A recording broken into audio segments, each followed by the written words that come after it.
ఖచ్చితంగా తన స్పందనను అత్యున్నతమైనటువంటి వాక్పట్టుతో మనకు ప్రదానం చేశారు. వారికి ధన్యవాదాలు తెలియజేస్తూ మనకి పుస్తక ప్రియులైనటువంటి మస్తకమందు ఎన్నో పుస్తకాల విజ్ఞాన భాండాగారాన్ని చదువుకున్నటువంటి వయోవృద్ధులు మీకు నమస్కారం గారి స్పందన చెప్పండి. ఈరోజు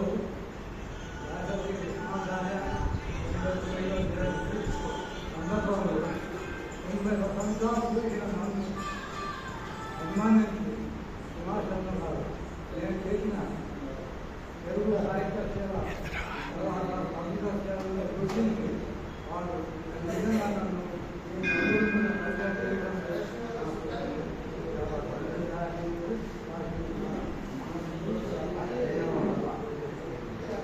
సాంబార్లో భక్తుల రాని వయసు ఇల్లు భక్తుల మాత్రమే వచ్చేది. అప్పుడు మెడ్రాస్ నుంచి ఆంధ్రప్రదేశ్ రామపురం రైల్వే మూడు రోజుల క్రితం వార్తలు వచ్చాయి. కానీ అటువంటి సమయంలో నిజామాబాద్లో అరుణాభవన్ నేను సాధించి 1955లో తెలుగు నాటకాలు చేశాను. దానికి మాటలైన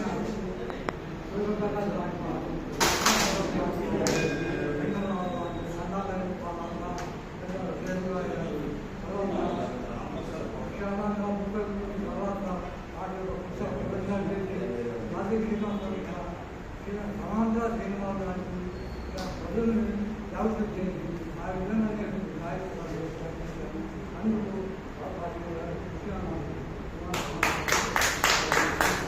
ప్రభాత్ టాకీస్ మేనేజర్గా ఉన్నాడు. ఇప్పుడు సువర్ణ సుందరి 50 రోజుల 100 రోజులు ఒకటే నడిచింది ఇక్కడ 100 రోజులు.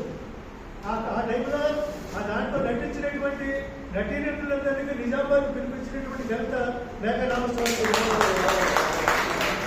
ఏ సంవత్సరం సార్ అది? ఏ సంవత్సరం? సంవత్సరం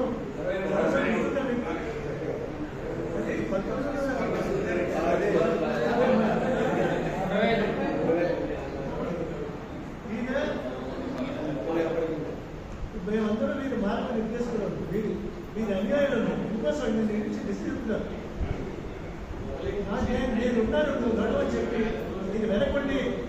నేను బిజీగా ఉన్నా కూడా ఎన్ని కార్యక్రమాలు రాజా చేయించాడంటే నన్ను ముందుకు తీసుకొచ్చి ఒక కిక్ మేకర్ అని నేను చెప్తాను.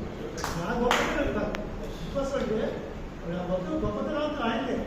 మీరు వేస్తేనే అవుతుంది సార్, మీరు నడవండి అని ప్రపోజ్ చేయడం, రాత్రి ఫోన్ చేయడం, పొద్దునకి అమలు చేయడం అనే పరిస్థితిలో ఎన్నో కార్యక్రమాలు నిర్వహించినటువంటి మహాత్మాన్ని మరి నేను సన్మానించుకోవడం నిజంగా నా జీవితంలో మర్చిపోలేకపోయింది. అంటే నాకు ఘన సన్మానం అక్కడ సత్తిరిపల్లి, ఆంధ్రప్రదేశ్లో సత్తిరిపల్లిలో ఘన సన్మానం అయినప్పుడు ఈయన ప్రత్యేకంగా ఒకటి వచ్చారు కారులో. నేను కూడా వస్తానని చెప్పి ఆయన వచ్చారు. ఎంతోమంది పరిచయం అయ్యారు. స్టేజ్ మీద కూడా వచ్చేసి నాలుగు ఒక్కరు చెప్తూ నాకు కూడా సన్మానం చేసి వచ్చాక మహానుభావుడు ఇటువంటి వాళ్ళందరూ మామూలుగా ఒకళ్ళ మించిన వాడు ఒకరి చూస్తే తెలుస్తుంది. మేము ఏ ఉద్దేశంతో చేయాలనుకున్నాము అది మీరందరూ వచ్చి సబలీకృతం చేసేటప్పుడు మనసారా అభినందిస్తున్నారు. ఎందుకంటే మీరు ఒక విధంగా ఈ విధానం కూడా ఒక లెక్కలో ఒప్పుకోడు. సన్మానం అనే పరిస్థితి సన్మానం చాలా అయిపోయింది అంటారు. అంటే నాకు సన్మానం ఎందుకనే పరిస్థితి అనిపిస్తుంది. అంచేత ఏంటన్నమాట అటువంటి నిరాడంబరులు వీళ్ళందరూ చూడు. ఆయన కనిపిస్తున్నాయి కానీ వాళ్ళు యాదవ్ ఆయన పొందిన సన్మానం నిజామాబాద్లో అవుతుంది. గవర్నమెంట్ ఇచ్చారు.